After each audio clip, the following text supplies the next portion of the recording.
Hello, my dog lovers. Hi, everyone. It is Thursday.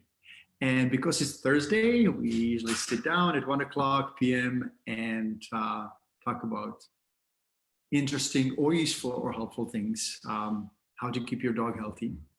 I have my lovely team member, Alicia, here again today. Hi, everyone. Happy Thursday. Thank you. And Alicia is going to also be kind of posting links, and we have possibly Christina on the other line helping us with communicating with you, and you'll get also a chance to talk about, to ask questions and talk about dental care. So now I disclosed it. We are going to be talking about one of the hottest topics in veterinary medicine, and that's dental care and bad breath and what to do and what not to do and all that. I know that many of you are concerned about your dog's teeth. Sometimes it happens that your dog kisses you and he or she doesn't have the freshest breath. Sometimes people go to see a vet and the vet gives them a heck that they have not been looking after their dog's teeth and they want to do anesthesia and procedures. And you may be wondering, what is needed and what is not. So today, I would like to take you through dental care if you have a young dog and a puppy that has perfect teeth, or if you have a dog that has certain degree of tartar buildup, dental disease, and problems. What I'd like to do first is to show you how to look after healthy teeth, and then we'll be going into the more difficult decision-making and some pictures and ideas about what to do in certain circumstances and situations. So, the best way to start with your dog's teeth is to start early. And when I got PAX last year, I knew that one of the first things that I had to do was to look after his teeth. Because if you start early, then it's much easier. And obviously, puppies don't like to have their mouth handled. They like to chew on your hands or feet or socks or cell phone, whatever it is. But they don't necessarily like to have their teeth brushed and their mouth handled. And what I've seen in the practice most commonly is that dogs just don't like to be touched. And I've seen so many struggles, whether it's from the veterinary staff and veterinarians or from dog owners trying to even open their dog's mouth and examine the mouth. I have a few little tools that may help you to get your dog used to dental handling. One of them is almond butter, and I try to lure PAX to help me with that, but he's sleeping and I'm glad he's sleeping and he's kind of quiet. So what do? You basically take either almond butter or some sort of nut butter. I don't like peanut butter much because it is known to have aflatoxins, which are toxic substances originating from molds. And peanuts are not really nuts. They're basically more similar to potatoes than nuts. They grow underground and there's a lot of tendency to mold. So I like organic almonds or regular almonds. This is actually regular almond butter. And you can just basically put a little bit of butter on your finger and then start rubbing your dog's teeth. Just like that. Okay, and to the other side. Now Pax is sleeping, so I'm not gonna be waking him up. I'll do that on my mouth. Dogs love almond butter or nut butter. And they will associate you rubbing their gum with the pleasant taste and sensation, and there will be no drama. Now, if your dog is really bitey, or if he's anxious or worried, just be slow, just start lifting the lips and to make sure that you don't go too fast. What do we do next? Well, it is just a second. I'm just going to open one little area here. I just discovered that I forgot to open my little prep slide. Oh my goodness. I will have to. It's telling me that the second copy was was closed or open. Oh my goodness. So let me just see if I can open it again. Make a copy. Okay, I'm gonna run really quickly and close it because there's a lot of important information for you. And Alicia, in the meantime, will be collecting questions that you may already have. I'll be right back. Quick message to the community. If you do have questions, now is a great time to have a think about what the questions you have about dental care are, also about bone feeding.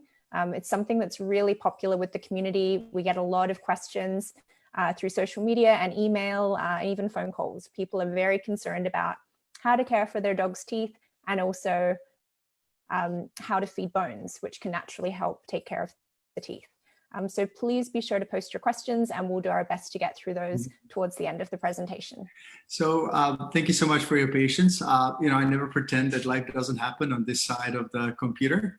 It does happen. And as you see, sometimes I prepare and then try to close all the files, make sure I can access them on my computer that I actually have here. And it doesn't happen. Anyway, so we already have gone through starting early and getting your dog used to handling the mouth, having their mouth handled.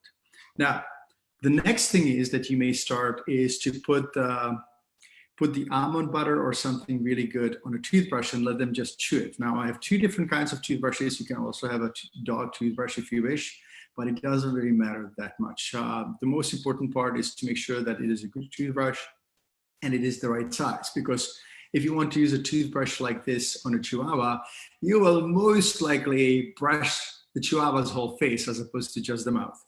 I do like to use ultrasonic toothbrush myself, and ideally, that's what I would recommend in dogs. However, most dogs don't like the sound because it kind of vibrates funny. And once again, you'd have to get your dog used to the sound, and some dogs are actually fine. What you can do, you can scoop up a little bit of almond butter and start brushing your dog's teeth with the almond butter. If you put it on the electronic toothbrush, make sure that you don't have almond butter all over the place because it'll start spraying it all over. The other thing that you can do, and this is actually the next phase, you can start using soft coconut oil. And coconut oil is something that I actually prefer using instead of a toothpaste because it is natural, it is quite inexpensive for what you can get, and it doesn't have any additives, any chemicals. So that's something that I really like. It also has antibacterial properties. I do not recommend giving your dog whole ton or large amount of coconut oil. I have seen some dogs that get coconut oil on regular basis having pancreatic issues, and no matter what, I know that there is a tendency to give a lot of coconut oil.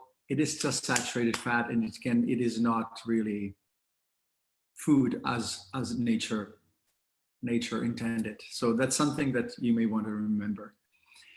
How often and how long to toothbrush? Well, toothbrushing would be ideal every day. If you brush your dog every day before you brush your teeth in the evening, that's perfect. If you don't get to it every day, monitor your dog's teeth and make sure that there's no tartar buildup. Now, the next thing that I wanted to talk about is dog bones, because dog bones are another way of keeping your dogs clean. There's a lot of myths going on around dog bones. Some of my colleagues say that dog bones are unsafe for dogs, which is not true. What is true is that cooked bones are unsafe because they are indigestible. So the cooking process changes the mineral structure or the composition of the bone, and it becomes indigestible. So that's something that you need to keep in mind. Cooked bones are dangerous. Never feed your dog cooked bones. And if you say that you did feed your dog cooked bones and he or she is fine, that's okay. And I'm really glad for you, but it is still not safe. I remember our little dachshund when I was growing up ate cooked chicken necks, and she had to go into surgery. So remember that the right bones are super important. And we have one little tool for you that I'd like to show you. And that is Healthy Dog Food Recipe Maker.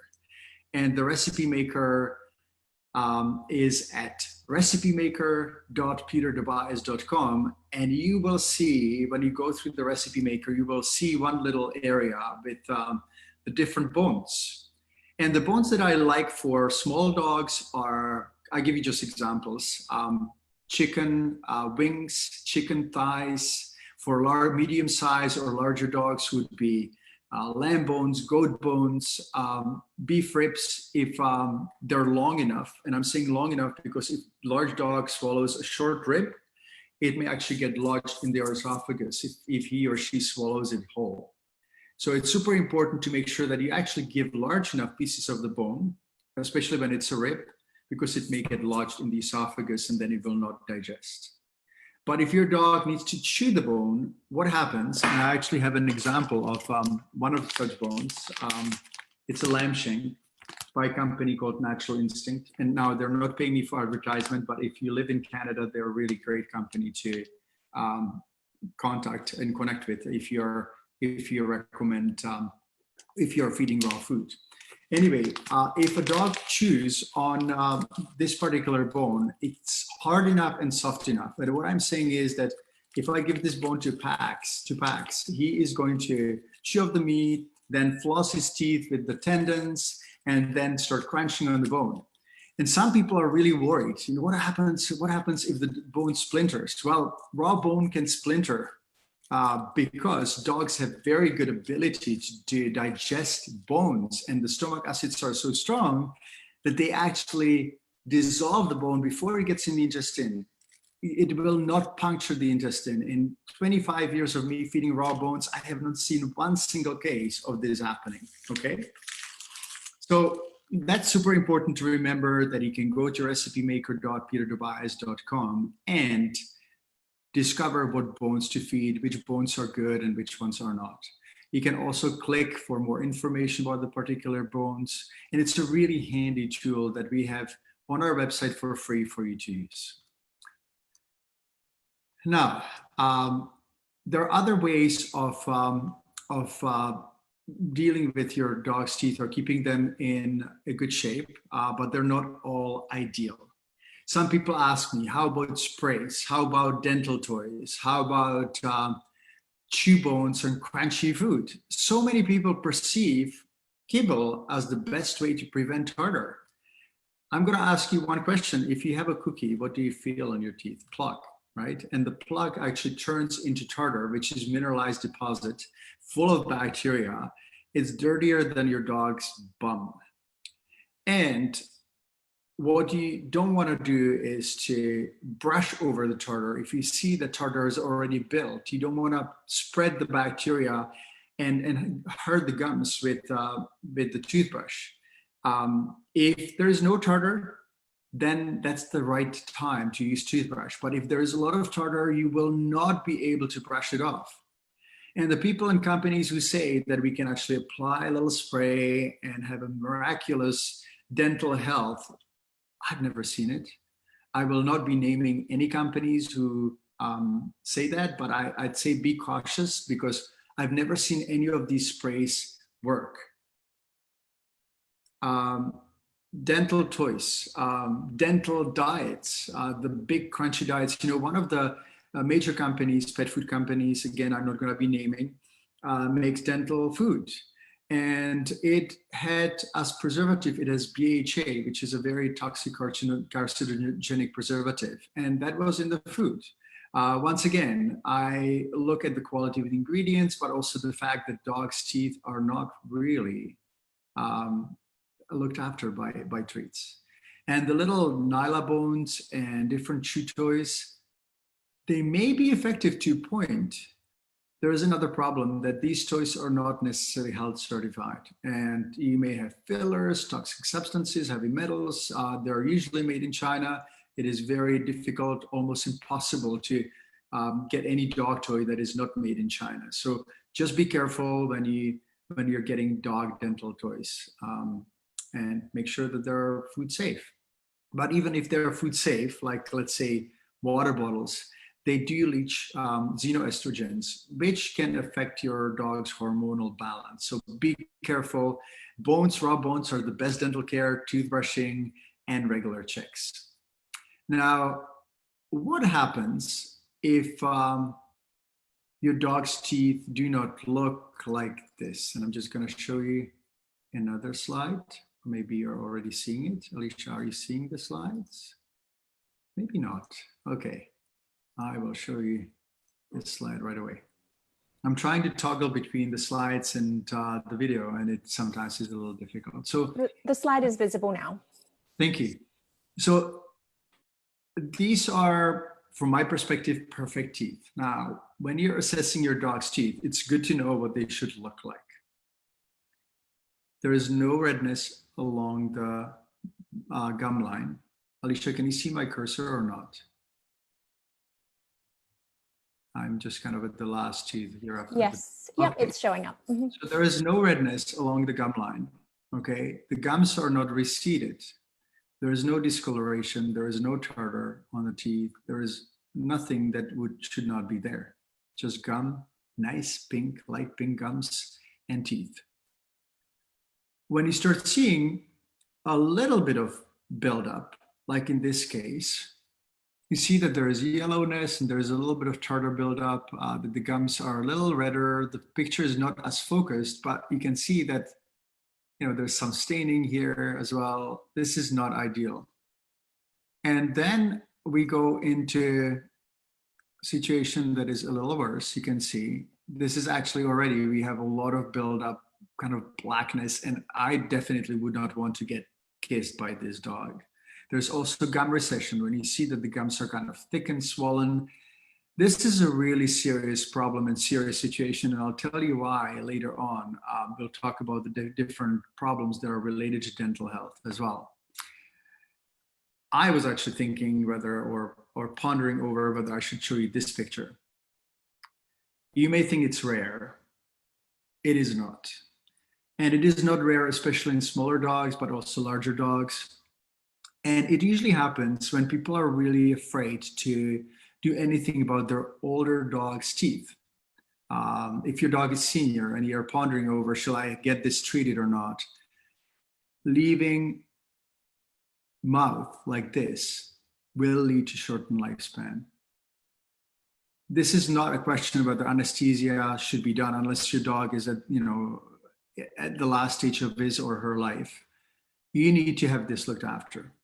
And you also have to do other things. You have to make sure that your dog, when you see your vet, that your dog gets blood work, that your dog gets cardiac heart assessment, because bad teeth like that can cause a lot of problems, not just with in the mouth, but also with other organs. The bacteria will spread in the kidneys, in the heart, and can cause serious infections and basically destroy these vital organs. If you have a dog that has teeth like this, you should already see your veterinarian. And I will also talk a little bit about dental hand scaling by dental hygienist who is experienced without anesthesia too. But obviously, in situations like this or this, we do need to go ahead with anesthesia. There is no way you can actually clean your dog's teeth without anesthesia. And if someone tells you that you can, you're actually really risking a lot. You're risking that a lot of tartar will be left under the gums because the tartar does build up under the gums. And you will also risk your dog's comfort when it comes to the scaling and the procedure. This would take at least an hour plus under anesthesia, probably an hour and a half. So there are people who can offer you any kind of service. And I'm not necessarily saying that dental hand scaling is wrong. And I have used it in my dog Sky. He never needed to have anesthesia. I reserved anesthesia only if I needed to.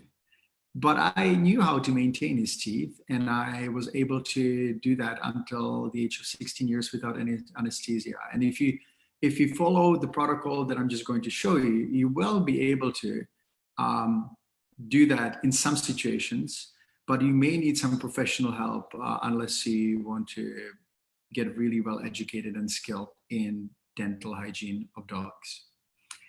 When you're choosing a vet, it is super important for you to get the right facility, get the right team. I have seen so much difference between the quality and standard of care and between different veterinary clinics. There are only a few of them that I would actually take my dog to in the area that I live, because the standards, you may think that there's an approval of the veterinary clinic and the standards are the same, but I have seen some people still practicing the 1960s style, and I don't like it.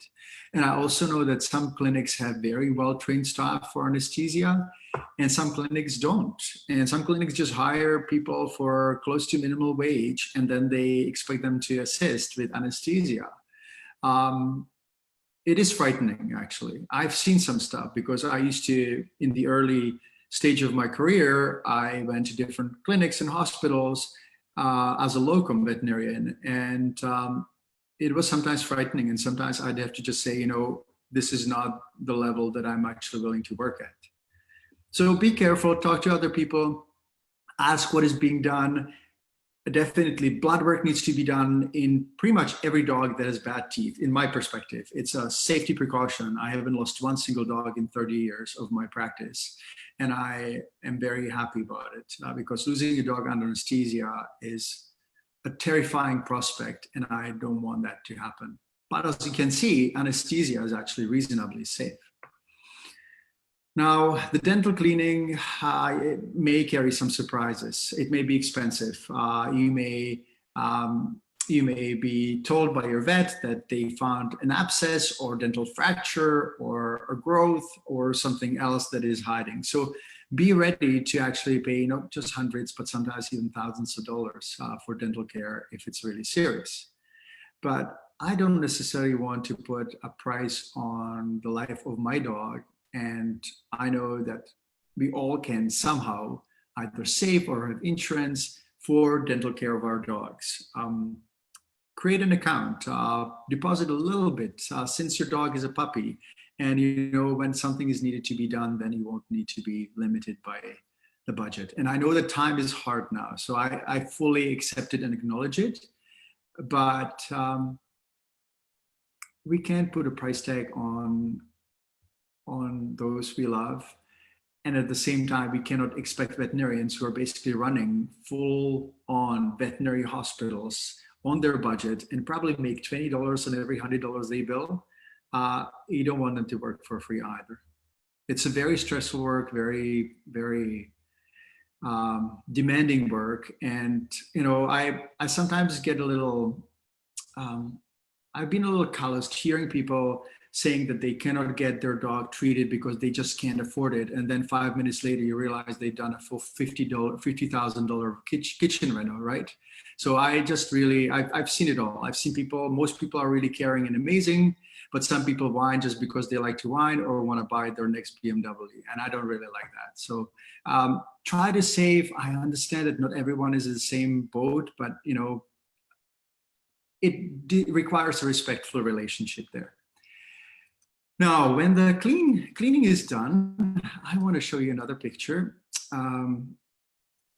It may look like this. You will see some gum recession. The gums basically are eroded. And you can also see some bone recession. Can you see that there's almost like a little bridging and there's a little hole in between the roots? This is a situation that actually will require further attention because that may carry some tartar very soon after. My friends who just moved to Canada actually came with their little poodle, Kuba, and he's a super sweet dog. And they did his dental cleaning, but only a few months later, he again has tartar because they were not told that they have to do the maintenance and brush their dog's teeth and give him the right bones and also make sure that they monitor tartar buildup. So when this happens, sometimes you can restore the gum to a degree, but you cannot restore the bone. So there is a lot at stake if you neglect your dog's teeth early on. And I know that sometimes you may just say, well, but my dog doesn't like it and I don't like to torture him and all that stuff. Listen, you just have to decide what is more important, whether your dog's well-being or your inner feeling of torturing your dog. You're not torturing your dog. You have to have it in your mind that you're actually helping your dog, and then it feels very different. Now, the next thing that I'd like to talk to you about is some of the problems that you may come up with. I mentioned that there may be dental abscesses, fractures, pockets. Cavities do not happen very often in dogs, but inflammation in the mouth can, if it's chronic inflammation, can lead to tumors, because inflammation is a precursor to tumors. If there's a lot of infection and toxicity, the gum can go a little haywire and it may grow into tumor. Now, there's another problem. If you have a little dog and you see or hear him sneezing, it may be oral nasal fistula, and it's basically an abscess that goes all the way up to the nose along the root of the canine tooth usually.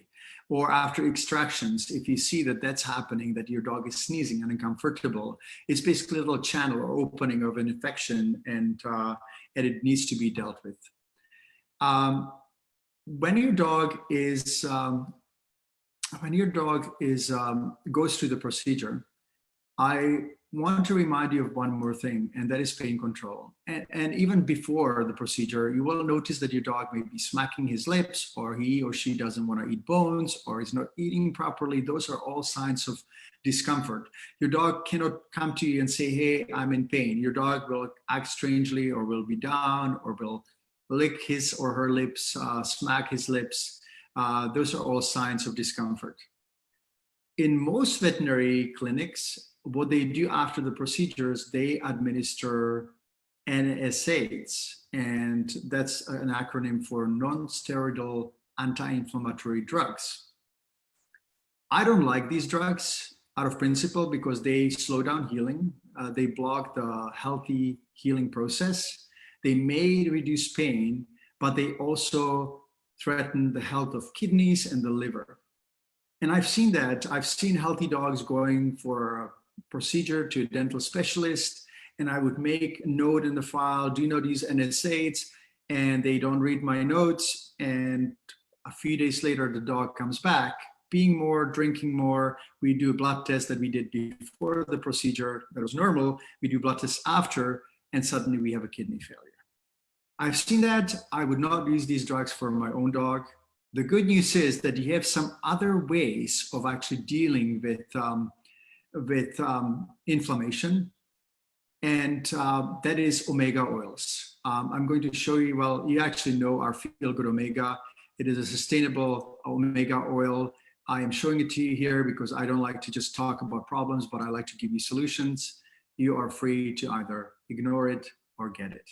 And of course, those of you who get it support our free education and giving advice, anyone who comes to our website and asks a question and all that. The reason why I actually showed this slide is also whether antibiotics should be used. So omegas are good anti-inflammatory kind of component, and they also help to heal the gums. And antibiotics sometimes may be necessary if I have a gross mouth, like what I've showed you here, or even here after scaling.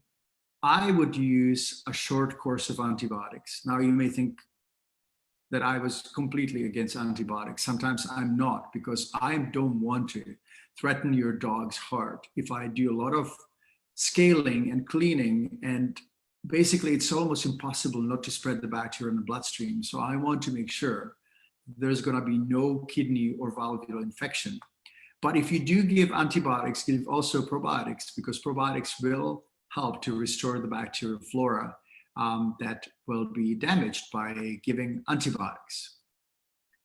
Now, the other thing that I want to caution you about is tennis balls and excessive chewing on sticks or tennis balls, because teeth of dogs can wear down to nothing from playing with tennis balls. Most people do not know that the tennis ball fiber is very abrasive. it is really like sandpaper. And I've seen some dogs that have virtually no teeth left, at the age of 10 or 12 because they wore them down. I know that some of you may not like me for this, but I really do not have any other solution than not using tennis balls. And I'm not really in favor of teaching your dog to retrieve balls on frequent basis. Once in a while, it's fine. I've seen a lot of injuries, dogs leaping up in the air, slipping, sliding. I've seen a lot of lumbar injuries. And then we have a dog that is 13 years and can't walk and it has to be put down or has to go for back surgery. Dogs do not run and chase 30 rabbits in 30 minutes, only 1 or 2 in a day, maybe. Nature has not built our dogs for incessant sprinting. So we talked about pain control. It's super important to address it after the procedure. If your dog has extractions, ask your doctor to use other than NSAIDs. And there are some painkillers that can be used depending on your area. I don't want to name brand names, but I'm sure that your doctor will know, your vet will know what brand name can be used there. I wanted to show you a dental growth as well. Even though it's kind of gross, I do need to show you some of the things that may happen as a result of bad dental hygiene. This is most likely melanoma, which is one of the common growths in the mouth. It is very disheartening to find something like that. So I hope that you'll remember. When it comes to post-surgical care and pain control and healing, beside the omegas and antibiotics sometimes and the probiotics, you can also use homeopathic arnica. And I have training in homeopathy since the late 90s. I even taught homeopathy and have seen it being very helpful, despite some of the naysayers saying that it's not. In this case, I would recommend Arnica 200C or 1M. And I would give 1 dose. If you have the larger pellets, they look like mints. I would give 3 or 4. I would crush them in between 2 spoons and then administer them with no food and water at least 30 minutes before and after administration. And I would give it every 2 to 4 hours for 1 to 2 days, depending how comfortable your dog is. And if there were instructions or any gum healing needs to happen, then chamomilla, which is another homeopathic remedy, 200C, would be helpful.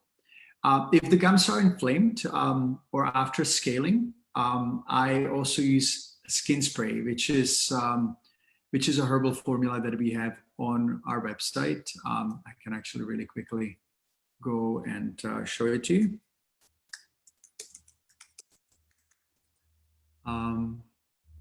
Let's see.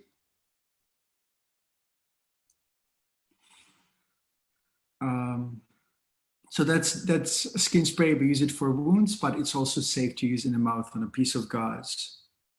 Just like that, you spray it. I don't have it here. I don't want to run off again. And then just kind of rubbing it on the gums. The other thing that I wanted to talk to you is dental hand scaling, because it's something that some of you may resort to. And that's what I've been doing for Sky, especially as he got older and needed more hand scaling. There's plethora of different dental tools. And I know that there are some experienced dental hygienists who can scale your dog's teeth under anesthesia. I would do that only when the tartar buildup is mild and when it does not affect the gums severely, or when the tartar is under the gums, that's too late. Some people try to scale off teeth by hand without really acknowledging that some conditions are too far. And I will not show it on Pax because he's sleeping somewhere, but I'll show you on my nail that the dental tools have different angles and different ends and tips. But basically, imagine that the nail bed is my gum, and I would go and I would just get up to the gum and I would slide down and slide down. And it requires a lot of skills. It's not easy. It definitely is less comfortable for your dog when it's done. But if you have a little bit of tartar, I noticed that Pax has a little tiny bit of tartar on his canine teeth because they don't really get cleaned by chewing of bones. So I just either take my nail and I just kind of scrape his teeth, and then I take the scaler and I do the same and just kind of clean it up. But make sure that you don't cut the gum and that you don't injure that. You have to go up to the gum again, up to the gum, and then slide down, right? And you can go a little under the gum, the same way your dental hygienist does that. But the problem is there are some people who don't really know how to do that. And the opposite of the spectrum is that there are some vets that say, absolutely not, you should never do this to your dog, or any person, even skilled dental hygienists should not do that. I disagree. I have been able to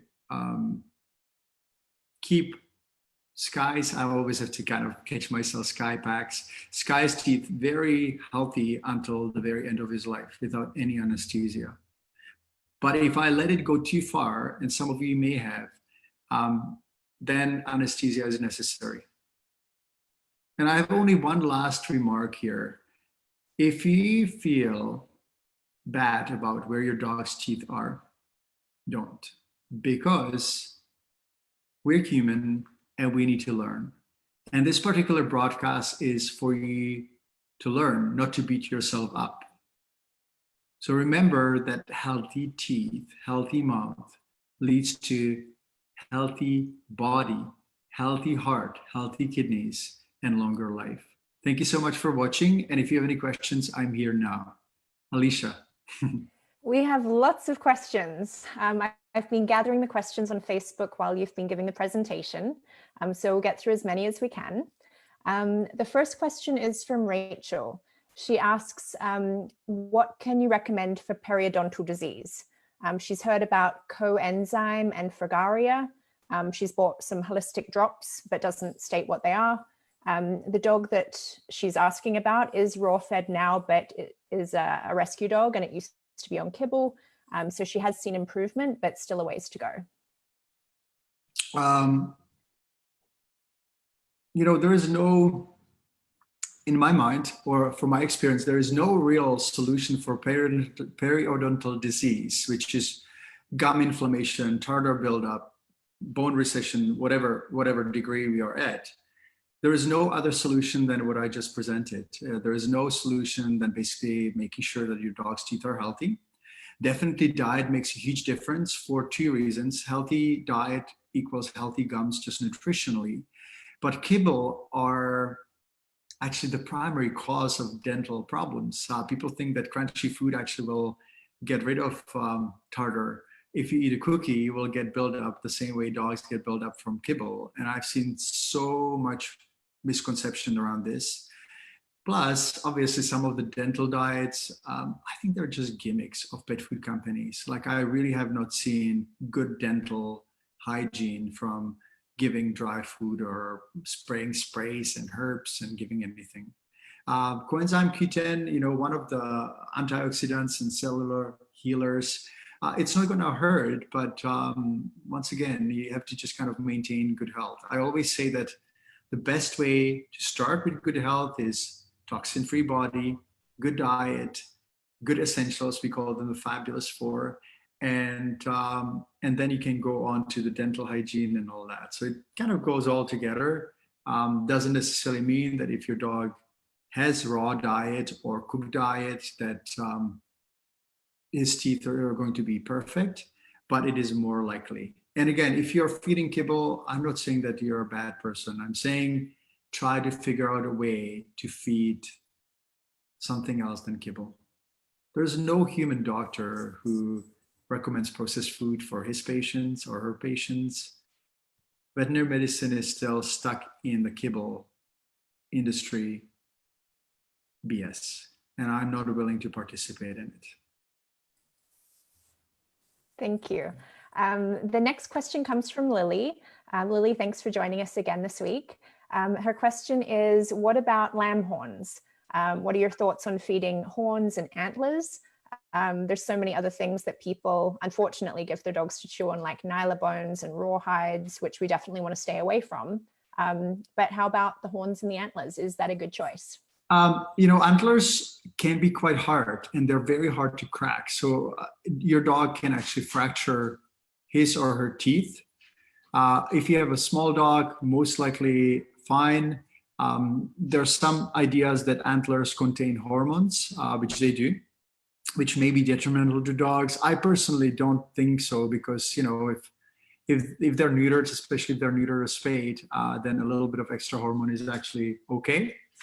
The other thing I forgot to tell you that marrow bones are actually a really bad idea for large dogs, especially because they can crack their teeth very easily.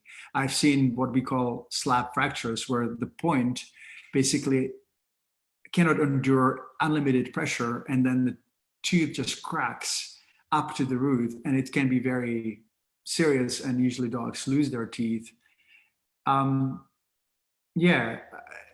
Even for small dogs, the marrow bones are actually a bad idea because they cannot crunch. So they have very little scaling effect. And if you look at the anatomy of the tooth, I'm just going to show you the healthy mouth again. There are all these ridges, around here, and if you cannot crunch the bone, then it doesn't scale along the whole surface of the tooth. So that's something that you need to remember. Going back, the antlers, I'd be careful about large dogs, especially medium-sized to large dogs, not to crack their teeth. The horns may be a little softer based on what I know from vet school, but bones are better. I think, overall. Excellent, thanks. And a follow-up question when it comes to dental health, do you have any thoughts or feedback on dental, like special toothpaste that's made for dogs? We discussed coconut oil, but how about the dog-specific toothpaste? And for scalers, do you have suggestions on where someone can purchase a scaler, be it from their vet or just from online? Yeah, so when it comes to the first one is toothpaste. There are several toothpaste for dogs. My idea is that it's more about the brushing and eliminating tartar with the simplest possible method, with the simplest possible ingredient. And coconut oil has worked really well for me and for other dog lovers.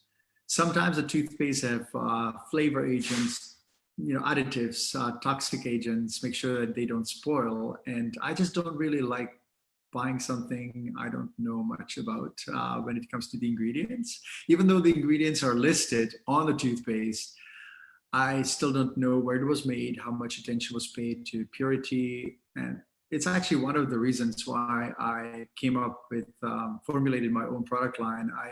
I realized that there was so much going on the ingredient sourcing level that I didn't want to take chances with my patients, with my own dogs, and with everyone's dogs. So then I basically formulated my own products because I knew where they were coming from. I knew that the manufacturer will stop everything if there's an ingredient that is problematic, right? We test everything. So going back to toothpaste, it's, sometimes you can buy things and they're available, but they're not as necessary. And the people who make them, they probably will find good reasons why they're sold and why you should be using them. I'll leave the decision up to you. I feel always bad. I know that there are people behind the products that actually work really hard, and I don't want to defamate their work. But at the same time, I want to be honest. My priority is your information, your learning, and also your dog's health. So I'm just being honest how I feel about it. The second thing, the scalers. Number one, I really would like you to consult a dental hygienist. If you're planning to scale your dog's teeth, you can talk to your vet. And if he or she is busy and not afraid of losing business, then she or he will both tell you, you may not really want to do it yourself, or you don't do it if there's heavy tartar. Or even moderate tartar. I totally agree. But for the maintenance, it is a reasonable thing to do. And I've taught several of my clients to clean their dog's teeth. or you ask a dental hygienist who has experience in understanding what needs to be done. Regarding scalers, I just have two examples, but they're not the only ones. What is eBay for? What is Amazon for? Not that I love Amazon taking over the businesses of everyone. There's a convenience, and I know that Jeff Bezos doesn't need more money, but he had a good idea to be able to buy everything and get it shipped within 24 hours, 48 hours. So that's great. Anyway, that's all. Great, thank you. The next question is from Lenore. Lenore said she has a Havanese that's 12 years old. She got him when he was 6 years old. His teeth hadn't been kept very clean. He then had 18 teeth extracted last year, plus the roots are being absorbed into the bone of the jaw now. She's worried that he might have another gum infection and fears more extractions in the future. The question is there any way to reverse the process of infection and reabsorption? It is true that sometimes the body starts absorbing the teeth when there is a lot of infection. It tries to solve it or resolve the problem. There is no way to reverse the process by not having, like if there's tartar already, you'll have to do the same thing and then create a plan with your veterinarian or your dental hygienist how to prevent the tartar from building up again. It's a really difficult situation because I can see your point. You probably don't want to put your dog under anesthesia every 6 or 12 months. But if the tartar buildup is there already, I think that what I would ask your vet to do next time to create a plan how to prevent it from happening. And if your vet tells you that you have to put your dog under anesthesia every 6 or 12 months, I dare to disagree unless your dog is really difficult to be handled. And, then there are the ways of making him getting used to mouth handling. I'm not really, the purpose of this webinar is not to give you step-by-step process what to do, but I think that when you follow some of the things discussed here, you'll be able to make an arrangement with your veterinarian. And if your vet is opposed to what you're suggesting and proposing, just find someone who is. There's a veterinary clinic on every corner almost in most cities and towns. So you are not your vet's employee or a servant or subordinate, you're a customer. And I think that sometimes that is forgotten, and we have to remember we are service providers, we're not your bosses, and you don't need to be afraid of us. Great, thank you. The next question is from Lorraine. Lorraine is doing an amazing job. She is brushing every day, but she uses a finger toothbrush with coconut oil versus an electric toothbrush. She also feeds chicken feet and raw turkey necks or other raw bones. What's your thought on those little finger toothbrushes that you can pop on and sort of massage the inside of your dog's mouth with over the electric toothbrush or regular toothbrush? I don't have a problem with them at all. I think they're good, especially when you see that you have results with them. I should have pointed them out. I should have mentioned them. Thank you so much for doing that. Excellent. And the next question, I'm keeping an eye on time, but I'm going to get through as many as we can because this is such a great topic. The question we have next is from Monty. Monty said, I regularly feed raw bones, but one of my dogs, who is 2 years old, has stains on his canine teeth. I brush his teeth with coconut oil mixed with activated charcoal. Is there anything else that you recommend for him? So there is a difference between staining and tartar buildup. Okay, so when you see yellow and it's basically just staining, and you cannot even scrape it off because it's just staining. Your dog may be playing with sticks, or maybe he or she has a toy that actually stains the teeth. I would still inquire and I would still look for the cause. But if it's just stain, then I wouldn't worry about it too much. But quite often people consider stain something that is already tartar buildup. And usually it starts at the upper portion by the gum and it goes down, as opposed to having stain in, I'll show you a stain if I can, just a second. I think that I had one. Yeah, I have a picture here. I usually prepare in the morning before the broadcast. So I try to get as much done because otherwise, if I'm a perfectionist, I have to give myself time limit. But I have some pictures here.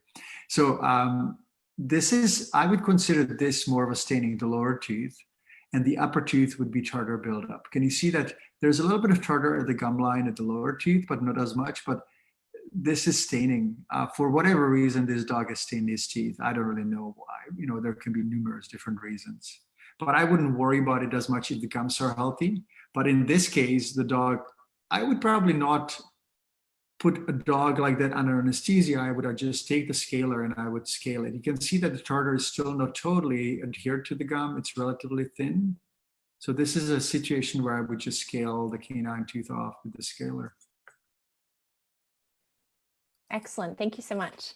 The next question is one that we haven't had before, I don't think. So Veronica, thanks for this question. Dr. Dobias, what do you think about dogs playing tug-of-war, and does that have a negative effect on their teeth? I don't think that tug-of-war actually has a negative effect on your dog's teeth because I don't know whether you've ever seen how long the roots and how strong the roots are. Dogs can virtually hang by their teeth without having any damage, right? But the problem is that when there is excessive pull, it quite often goes along with a torque force. And quite often I see dogs misaligning their neck. And that can result in myriad of different problems, from ear issues to neck injuries, paw licking, neurological problems.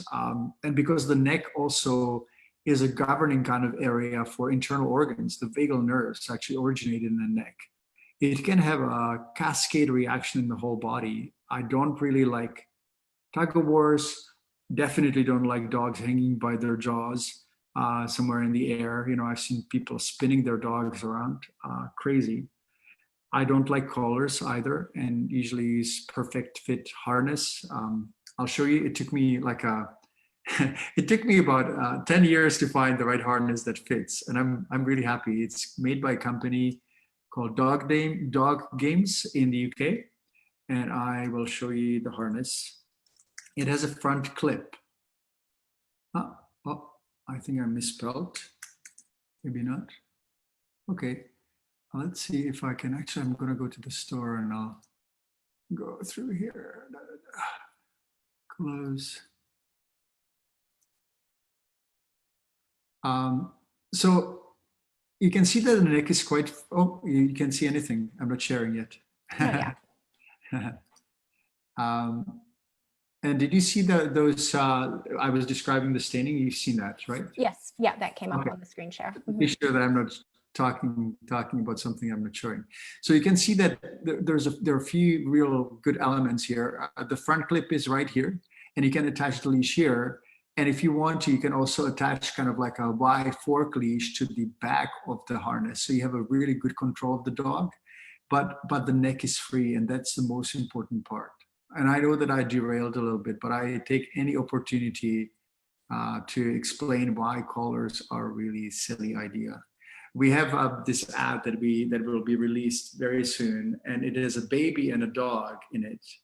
And the baby has a collar and the dog has a collar. And the question we ask is, if it's not good for babies, why is it good for babies, for dogs?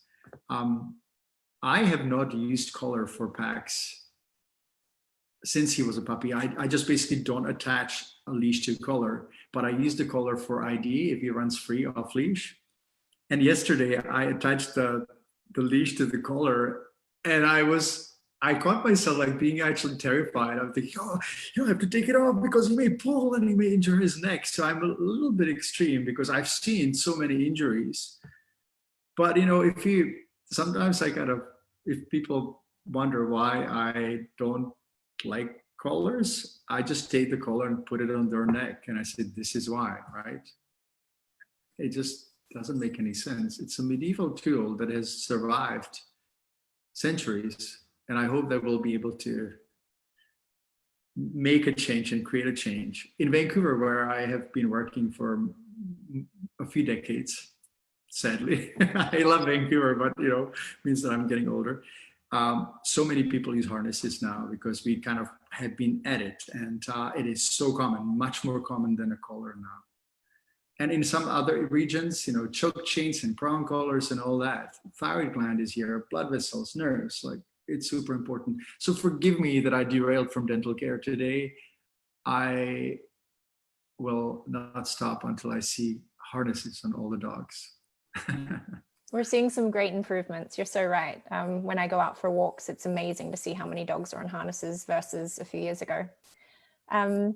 The next, we've just got a few minutes to go. So one thing I would love you to touch on is, what about when teeth are cracked, when a tooth is fractured and it's a molar versus a small front tooth versus a canine? A lot of people take their dog in, the prognosis is made, and then the vet might want to remove the tooth versus potentially sending the dog to see a dental specialist who could maybe do a root canal. When is it important to save the tooth versus when is it okay to maybe have something removed? I forgot about this topic, and maybe rightfully so, because it's so complicated, and you're damned if you do and you're damned if you don't. Mainly because if, let's say, so I'm just going to start here. If it's a small tooth, incisor, or one of the small premolars behind the canines, I would say it's probably safer to remove it and do nothing. But if it's a big tooth, like the canine or the carnasal tooth, the large premolar in the back, I'd say it really depends on how bad the fracture is. Sometimes it's fractured, but it is not open. The root canal is not open, and then you just leave it. If the root canal is open and your vet will take a probe and actually probe the tooth around, and if it's open, then it really depends how fresh it is. If it's within a few days or a day or two, I don't really exactly remember how long the period is, but it's a few days, then it may be possible to cap the tooth and restore the dentin, the tooth. Canine tooth actually can heal, believe it or not, if it's capped with cement. Most dogs, actually, most of the time, we don't notice the fracture and it's too old. And then we are in front of a decision. If it's a large tooth, shall we extract it or shall we root canal it? I have really not decided completely what I would do for Pax if he fractured his tooth. I try to do all I can to prevent fractures. Don't let him chew on rocks. Don't let him chew on hard objects, marrow bones, rocks, anything like that. But if he fractured his tooth, I'd be looking at the anatomy and what happened exactly. And then if I choose a root canal, I would have that checked in 6 months or 12 months. We know that root canals sometimes are not perfect and that there may be harbored infection at the root. But if you do extract a large tooth, then the opposing teeth usually suffer with a lot of tartar buildup. And also we know that there are energy lines starting at the canine tooth and other teeth. In Chinese medicine, we acknowledge the fact that the energy line starts here. So it's really how we feel about it. If you want an extraction, make sure that you are aware that it's not going to be perfect and your dog will be missing that tooth. If teeth are really severely infected, then you don't have a choice. But if they're fractured, then talk to your dental specialist or your vet and make a decision. Do some reading. It really depends how well the procedure is done. It depends how strong your dog's immune system is. It is, we could go for the next hour talking about pros and cons, but hopefully this will give you some sort of idea what to do. Thank you. And we're almost at time. So I'm wondering if we can summarize with what is probably the biggest or most frequently asked question our team gets about dental health and bones. And that is, what can I feed based on my size of dog? So if you can give maybe 3 to 4 suggestions of bones that you would safely feed to a small dog versus a medium or large dog, I think that would be a great way to finish up this particular Facebook Live. I'd like to say, I'm not going to take the shortcut, which would mean going to the recipe maker at .peterdobias.com and look at the bones, and whatever bone your dog can chew on is fine, but I do like your dog to be able to crunch the bone. So for little dogs, it would be chicken wing, chicken thighs, maybe even the small ribs or lamb necks, chicken necks, all raw. For medium-sized dogs and large dogs, I really like lamb bones, goat bones, as I said, beef ribs, the fact that they should be longer so your dog chews on them and you need to supervise your dog. Sometimes bones can get lodged in the mouth if they're the wrong size. So you just really have to supervise your dog with bone chewing. Never leave your dog with a bone and leave, because that's not really a good idea. And there are many articles on my website about bones and what to feed and what not to feed. So please. Absolutely. We'll be sure to post those articles. And one quick follow-up question. You mentioned the chicken bones. Is it fair to say that those could be substituted out for turkey or duck, sort of anything in that family? Well, those are absolutely, those smaller bones are good for smaller dogs. If you look at medium and large size dogs, they may not be hard enough to do all the scaling that the larger bones like, ribs or shanks, lamb shanks are. But the last thing you need to remember, please do not use marrow bones on medium sized or large sized dogs. That's the only thing that I can sometimes find in the store, but I resist and insist that Pax will not get any of those bones because he's large enough. And if you have any invasive species like deer, which in Hawaii, there's a lot of deer and they're invasive, you may talk to someone who can come to your property and hopefully humanely helps to control the overpopulation. Great result is that you'll have good bones. And that's what we do actually in Maui. We have someone who actually goes and wild meat is ideal for dogs. And, I'm not telling the deer to come to our property and eat our vegetables. They're making their choice. So, I kind of embrace nature, even though it's hard, but we have to feed our dogs no matter what. So this is a little closer to witnessing that. But anyway, on a good topic, keep your dog healthy. Make sure that you ask and continue to ask questions. And thank you so much for being part of our community. Only two things I want to suggest. Please subscribe to our newsletter because you will not see all the posts and information that we post on Facebook. We have over 100,000 people on our Facebook and only a few thousand see our posts. So go to peterdobias.com and subscribe. We also will have a little rebuild of our YouTube channel. So subscribe there. And thank you so much for caring for and loving your dog. Take care. Bye-bye.